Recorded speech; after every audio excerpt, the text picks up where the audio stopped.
Hey everybody, welcome back to another week of the FOGO Life. Two hot topics in food right now. Nashville Hot Chicken, beer can chicken. We're gonna combine the two. Boom! Nashville Hot Beer Can Chicken.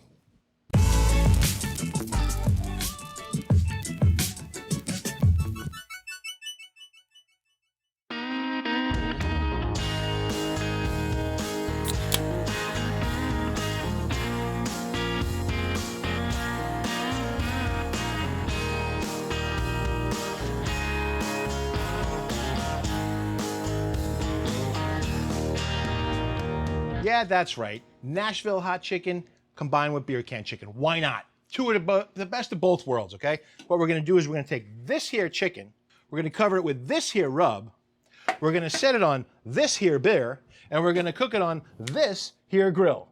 Let's get started, but before we do, hit subscribe for me. Give me a thumbs up, like the video. Ring the bell for notifications. You don't want to miss a single video because we got some cool stuff coming up, baby. Before we begin, I want to explain a process that I've already skipped showing you because, let's face it, there's only so many hours in a day. We have to cut this into one little video. So what I did is I took the chicken and I covered it in salt and I left it uncovered in the refrigerator overnight. What it does, it draws the moisture up out of the meat, and we're going to dry it off, and it's going to make it for a nice, crispier skin when it's cooked. Once it's on the grill, it's going to help that skin crisp up because it's already starting off nice and dry.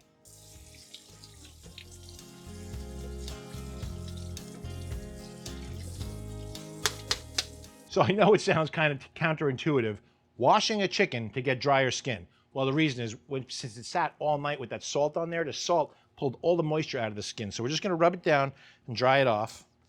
And again, the whole reason for this is to make it for a crispier skin. We're going to cook this at a pretty high temperature at 375 degrees. That's right, 375 degrees. You can go to 400, it doesn't matter.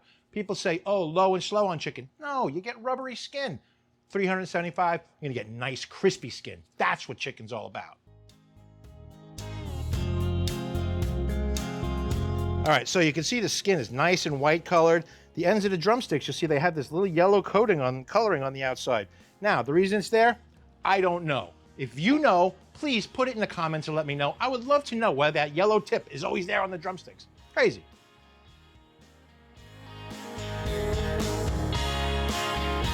Next stage of our process is to spray it with duck fat spray. Now, we've been touching chicken with this hand, so take the glove off, and now we use duck fat spray. The reason for this spray is that it's going to also help give us a crispier skin, and it's going to help the rub to adhere. For this, we're going to be using Big Green Egg's own Nashville Hot Rub. The process is really simple. Just cover it. Cover it good.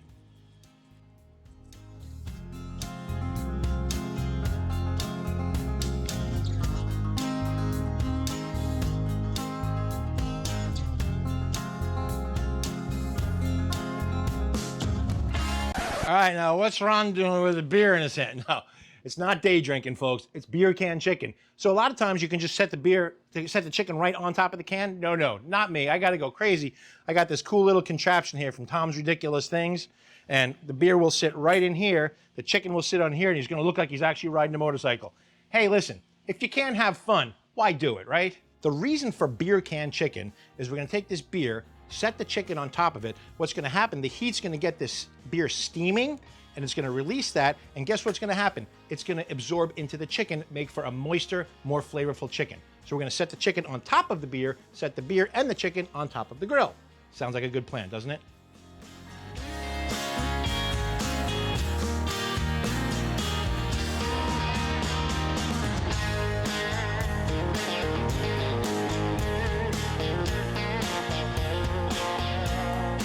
You might be wondering, why did Ron put an onion on the top of that chicken? And why are there sunglasses on that chicken? One thing at a time. First off, the onion goes in the top because the idea of the beer can, like I said, is to make the steam come out of the can and juice the chicken better. Well, this will block the steam from coming out the top. So the sunglasses, just because it's cool. I got a half a bag of super premium left, so we're just gonna use this. We're gonna use our Blaze-A-Ball down in the bottom, put some fire starters in, throw it in, pour the charcoal on top, get a beautiful fire going, cook this chicken the way it deserves to be cooked. No, folks, it's not a steering wheel, it's a deflector. We're gonna cook indirect, meaning the flames are never gonna touch the chicken.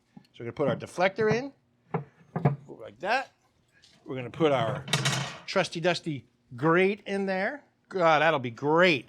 Yeah, this chicken's gonna be great. We are getting ready for our hottest cook of our lives. Get it? Nashville Hot Chicken, hottest cook of our lives. Anyway, we're at 375 degrees. Let's throw this baby on. Oh yeah. Get your motors running, baby. I believe we're done. Let's double check. Okay, 158. That's actually perfect. We wanted the breast to be about 165, so we're gonna take it off and we're gonna let it rest a little bit. So let's grab our handy dandy tongs. I'm just gonna set that there for right now.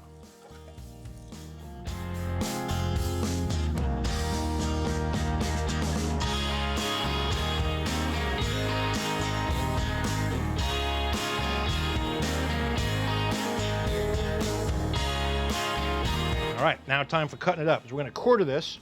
So the first thing you do is you go right down the middle. Right down the middle, you're gonna get to the backbone. You're gonna go right down to it. You cut on the side of it, kind of, when you get down there. Like that. Next part, you go between the leg and the breast, and you just cut straight down. And now to get the wing off, you just cut right along. You'll find the joint, and there it is too. And if you wanna go one step further, you wanna separate the drum from the thigh. You can feel there's a little groove right in here somewhere. Push down. Now, the test to tell if any chicken is good, let's cut into the breast and see what it looks like. Oh yeah, woohoo! Plenty juice. Look at the water, the juice is just flowing out of there.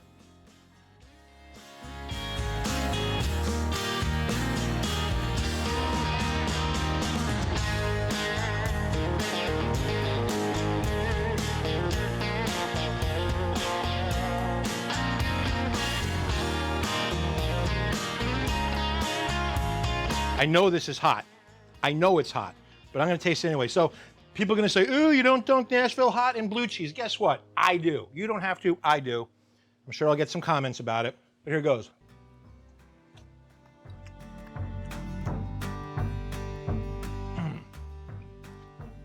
I can't believe it.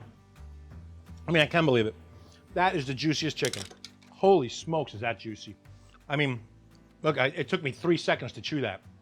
Fantastic. Whoo, the heat's coming through now, boy. That Nashville hot is hot. They don't mess around. It's really hot. But the blue cheese kind of toned it down a little bit. The meat was juicy. That beer can really held in the juices really well for the chicken. The onion on the top. Believe me, I know it sounds like a small step, but it makes a huge difference in your final cook, okay? You want that nice juicy breast. You want to cut into that meat and have the juices flowing just like it just did.